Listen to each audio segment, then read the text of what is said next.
오늘 이 시간 내 믿음이 크도다, 내 믿음이 크도다 라는 제목으로 하나님 말씀 전하겠습니다. 오늘 본문을 보면은 간절한 소원을 가지고 있는 한 여인이 등장을 합니다. 그 여인은요, 이름도 없는 사람입니다. 성경을 보면 그녀를 가나안 여인이라고 말하고 있고, 병행 구절인 마태복음 7장을 보면은 수로보니게 여인이라고 언급하고 있습니다. 수로보니게 여인이라는 것은 이방 땅이었던 수리아 베니게에 살고 있는 여인이라는 뜻입니다. 그녀는 수로보니게라는 지역에 살고 있는 이방인이었고 헬라인이었고 그랬기 때문에 믿음도 없는 그런 사람이었습니다. 이런 당시 로마의 지배하에 살아가던 수많은 사람들이 그러하듯이 그녀 역시도 가진 것 없이 하루하루를 근근히 살아가야 되는 그런 불쌍한 여인이라는 것을 우리가 유추해 볼 수 있죠. 설상가상으로 이 가나안 여자는 딸이 하나 있었는데 흉악한 귀신이 들렸다라고 말합니다. 여러분 22절에 말하고 있는 흉악한이라는 표현은 도덕적으로 나쁘다 이런 의미도 있고요. 육체적으로 병들어 있다 이런 의미도 있고 위험하게 행동한다 이런 의미도 가지고 있습니다. 그러니까 이 딸은요, 귀신 들림으로 인해서 육체적인 질병을 가졌을 뿐만 아니라 도덕적으로도 나쁜 행실을 저질렀고 자신과 남을 위험하게 하는 그런 행동도 서슴지 않는 그런 정말 위험천만한 그런 딸이었다라는 것을 우리에게 말하는 거죠. 여러분, 이런 딸을 둔 엄마 제대로 삶을 살 수 있었겠습니까? 여러분, 결코 정상적인 생활은 하기 힘들었을 것입니다. 큰 어려움을 겪었을 것이고 아마도 딸을 가둬둔 채 다른 사람들에게 쉬쉬하면서 살아도 산 것 같지 않은 그런 인생을 살았을 것입니다.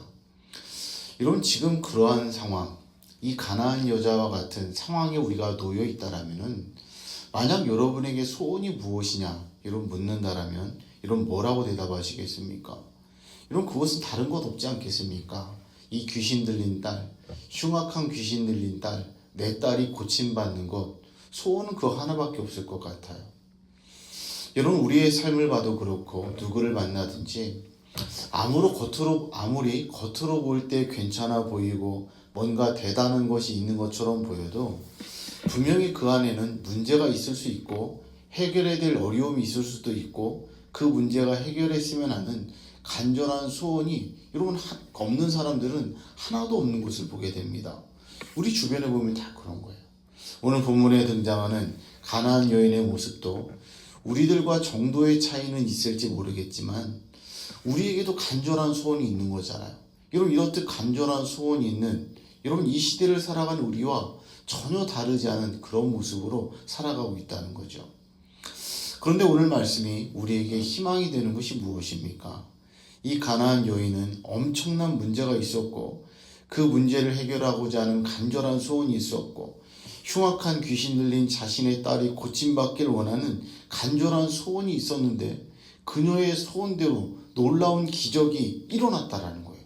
이게 우리의 소원이 우리에게 희망이 되는 거죠. 오늘 보면 28절 말씀 보십시오.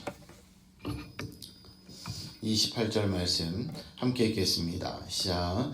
이에 예수께서 대답하여 이르시되 여자여 내 믿음이 크도다 내 소원대로 되리라 하시니 그때로부터 그의 딸이 나으니라. 아멘. 가나안 여인이 이 문제를 해결할 수 있었던 것처럼 우리 역시도 얼마든지 우리가 가지고 있는 문제, 간절한 소원들 이루어질 수 있다는 거죠.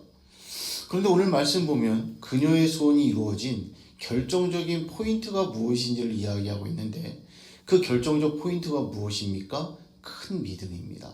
작은 믿음이 아닙니다. 우리 주님 칭찬해 주신 큰 믿음이 있었기 때문에 그 큰 믿음이 그녀를 놀라운 기적의 자리로 이끌었다는 거죠. 그런 이 자리에 모이신 화전의 모든 성도들은 어떤 문제나 염려가 여러분 앞에 있다 할지라도 여러분 떨지 마시고 염려하지 마시고 두려워하지 마시기 바랍니다.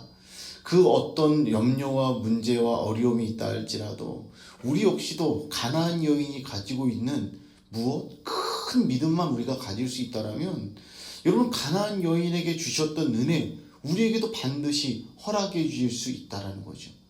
여러분 우리에게도 이러한 큰 믿음이 필요한 거죠. 그렇다면 이 가나안 여인, 부족하고 연약하고 소외당하고 멸시받았던 이 여인이 어떻게 이렇게 큰 믿음을 소유할 수 있게 되었던 것일까요? 어떻게 그녀는 큰 믿음의 그릇을 가질 수 있었던 것일까요? 일전에 어느 식당에 갔는데 식당에서 사용되는 모든 그릇들이 방자 유기로 이렇게 그 음식이 나간다, 이런 광고를 하더라고요. 이게 보니까 막 묵직해요. 이렇게 방자유기 여러분 잘 아시죠? 방자유기가 무엇인가, 뭐가 이렇게 대단하길래 이렇게 광고까지 하나 보니까 구리와 납을 약 8:2의 비율로 배합을 해서 불에 달구고 망치질해서 모양을 잡아가는 한국의 정통 금속공예 기법이라고 합니다. 그래서 예전에 왕실에도 쓰였고 이렇게 고려시대, 조선시대 주로 쓰였던 대표적인 그런 그릇이래요. 이 방자유기는요, 일반적인 주물에 부어서 만드는 방식보다 훨씬 더 견고하고 소리가 맑은 것이 특징이어서 식기류뿐만 아니라 재래용품, 제사 지내는 용품으로도 많이 사용이 되었고 소리가 맑아서 악기로도 사용되었다라고 합니다. 그런데 이렇게 쓰임새가 좋은 물건으로 만들기 위해서는 망치질이 중요한데 이 방자유기 하나를 만들기 위해서 몇 번 정도의 망치질을 하는지 아십니까? 이런 4,000번에서 5,000번 정도의 망치질을 한다고 합니다. 수많은 망치질을 하면서 그냥 이렇게 금속에 불과한 그 금속을 그걸 갖다가 펴고 우리가 원하는 모양으로 만들어가고 소리가 맑은, 어떻게 이렇게 얇게 펴는 그런 방자유기로 만든다라고 해요. 여러분, 이런 과정, 좋은 물건으로 만들기 위해서 이렇게 4,000번, 5,000번 되는 망치질이 있었기 때문에 금속 덩어리가 얇게 펴지고 어떤 용도의 물건으로 쓰여도 손색이 없을 정도의 그런 물건으로 재탄생한다라고 합니다. 성도 여러분, 오늘 본문을 보시면 주님께서는 이 가나안 여인의 큰 믿음을 보고 놀라운 기적을 베풀어 주셨는데 그녀의 그 믿음의 그릇은 수많은 망치질을 통해서 넓게 펴지는 것을 보게 됩니다. 수많은 망치질이 있었기 때문에 그녀의 믿음의 그릇이 커진 거예요. 다시 말해서 많은 거절과 아픔이 있었지만 그 문제를 믿음으로 가지고 넘어서는 과정에서 그녀의 믿음은 더욱더 커지게 되었고 결국 큰 믿음을 소유한 우리 주님 앞에 칭찬받는 이 여인이 될 수 있었던 거죠. 여러분, 앞서 말씀드린 것처럼 그녀의 삶의 문제는 자식이 흉악한 귀신에 들려있는 것, 정말로 큰 문제였죠. 또한 오늘 말씀을 들여다보니까 주님을 만나는 것도 쉽지 않았고 대화를 나누는 것도 쉽지 않았고 결국 응답을 받는 순간까지도 쉽지 않은 과정들을 그녀가 겪었음을 보게 됩니다. 오늘 본문의 말씀을 다시 보시면 가나안 여인은요, 큰 결심을 하고 예수님 앞에 나왔습니다. 그리고 주님 앞에서 22절을 보니까 우리 딸이 흉악한 귀신이 들렸습니다. 저를 좀 불쌍히 여겨주십시오라고 간청을 합니다. 그런데 여러분, 문제가 바로 해결이 됩니까? 아니라는 거예요. 여러분, 23절 말씀 보십시오.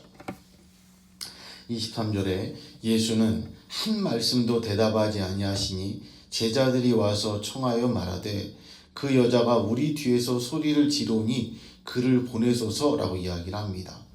그녀의 요구에, 여러분, 사람을 무시해도 요분수지, 그녀의 요구에 예수님은요 한 말씀도 대답하지 않으세요.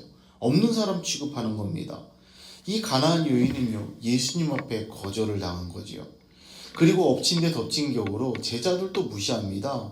제자들이 그녀가 계속해서 소리를 지르면서 달려오니까 예수님, 주님 좀 타일러서 저 여자 좀 돌아가게 좀 해주십시오. 여러분, 이렇게 이야기를 합니다. 그런데 예수님은 뭐라고 말합니까? 나는 이스라엘 집에 잃어버린 양에게로 보냄받았지 저런 이방인에게 보냄받은 것이 아니다라고 말하면서 제자들의 요구 역시도 거절하십니다. 아마도 저 같으면요 그런 몇 번의 거절을 당하면 그냥 집으로 돌아갔을 것 같아요. 여기까지인가 보다 포기했을 것 같아요. 그런데 그녀는요 포기하지 않습니다. 그녀는 그 문제를 넘어서 또다시 주님 앞에 간구하는 거예요. 25절 말씀에 여자가 와서 예수께 절하며 이르되 주여 저를 도우소서라고 다시 한번 이야기를 합니다. 그럼에도 주님의 반응은 어떻습니까? 뜻밖입니다. 이 정도면 좀 들어주시지. 예수님은요, 냉담하게 반응하십니다. 가나안 여인의 존재 자체를 무시합니다. 여러분, 사람으로서 하지 못할 그런 이야기를 합니다. 26절을 보니까 자녀들의 떡을 취하여 개들에게 줄 수 없다라고 말하면서 가나안 여인을 이런 개와 같은 어떤 그런 입장으로 취급을 하는 거예요. 뭐 어떤 주석을 보니까 집에서 키우는 애완견을 말한다고 하는데, 여러분, 애완견도 개잖아요. 여러분, 그렇게 개 취급을 하는 겁니다. 이런 정말로 가나안 여인의 입장이라면 억장이 무너지지 않겠습니까? 계속된 문제의 연속입니다. 우리 같으면 뭐 이런 사람이 어딨나, 예수라고 찾아왔는데 예수 별 볼 일 없네, 이런 생각했을 것 같아요. 그런데 이 가나안 여인은요, 그것조차도 포기하지 않습니다. 오히려 좀 더 적극적으로 문제를 넘어서 예수님 앞에 나갑니다. 그리고 이렇게 고백해. 27절 말씀 함께 읽겠습니다. 시작. 여자가 이르되 주여 올소이다마는 개들도 제 주인의 상에서 떨어지는 부스러기를 먹나이다 하니. 아멘. 수많은 거절들 앞에서, 망치질 앞에서 이 가나안 여인은요, 결코 굴복하지 않았습니다. 그 거절을 넘어서, 수많은 망치질을 넘어서 한 걸음 한 걸음 주님 앞에 더욱더 다가갑니다.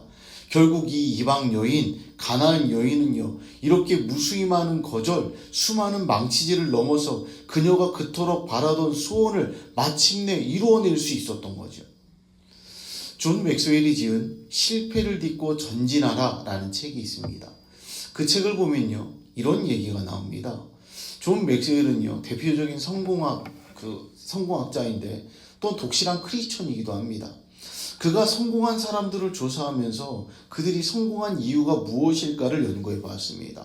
훌륭한 가정일까, 좋은 집안일까, 부유한 사람일까, 원래부터 배운 게 많이 있고 가진 게 많이 있을까, 이런 것들을 생각하면서 조사를 했는데 조사 결과는요, 의외로 딴판이었다고 합니다. 존 맥스웰이 마지막 결론 부분에서 계속해서 빛을 발하는 사람과 그렇지 않은 사람을 구분하는 한 가지는 무엇이냐면 실패에 대한 인식과 반응이다라고 이야기를 합니다. 다시 말해서 인생에 장애물이 있을 때 그 문제를 어떻게 받아들이고 반응하느냐에 따라서 성공과 실패가 달라진다라는 거예요. 여러분, 세상에 어떤 일을 하는데 방해받지 않는 일이 있을 수 있겠습니까? 내 마음대로 되는 일이 얼마나 되겠습니까? 실패하지 않고 얻을 수 있는 성공은 없다라는 거예요. 하지만 그 장애물, 그 문제를 딛고 일어서는 사람만이 결코 승리할 수 있다는 거예요. 수많은 망치질이 우리 가운데 있겠지만 그 가운데 굴하지 않고 계속해서 감내하는 사람, 감당하는 사람이 결국 여러분 큰 믿음을 소유하는 것이고 결국 성공하는 인생 될 수 있다는 거죠. 이 가나안 여인은요, 예수님 앞에서 맞닥뜨리게 된 그 문제들을 잘 극복해내자 우리 예수님께 놀라운 칭찬을 듣잖아요. 여자여, 내 믿음이 크도다 이야기를 합니다. 여러분, 처음에는 이런 큰 믿음이 아니었을지 몰라요. 그냥 주님 앞에 나아가면 고침받을 수 있다라는 어떤 작은 믿음을 가지고 나왔는지 몰라요. 그러니까 그녀에게는 은혜가 없었던 거죠. 그런데 예수님 앞에서 그 문제들 하나하나를 넘어서면서 수많은 망치질을 감내하면서 그녀의 믿음은 더욱더 커졌고 결국 소원의 성취를 이루는 큰 믿음의 소유자가 될 수 있었던 거죠. 오늘 이 시간 기도하며 나가는 저와 여러분에게 이러한 큰 믿음이 있기를 주의 이름으로 축복합니다. 거절과 아픔과 실패와 절망스러운 상황 속에서도 절대로 굴하지 않고 끝까지 믿음으로 나아가서 이런 수많은 망치질이 여러분에게 있겠지만 이런 믿음으로 잘 감당해서 믿음의 그릇을 키우는 큰 믿음의 그릇을 가지고 있는 성도들 될 수 있기를 주의 이름으로 축복합니다. 여러분, 그래서 소원을 이루어주시는 하나님의 은혜를 경험할 뿐만 아니라 내 믿음이 크도다 우리 주님 앞에 칭찬받을 수 있는 우리 화전의 모든 성도들 다 될 수 있기를 우리 주 예수님의 이름으로 축원합니다.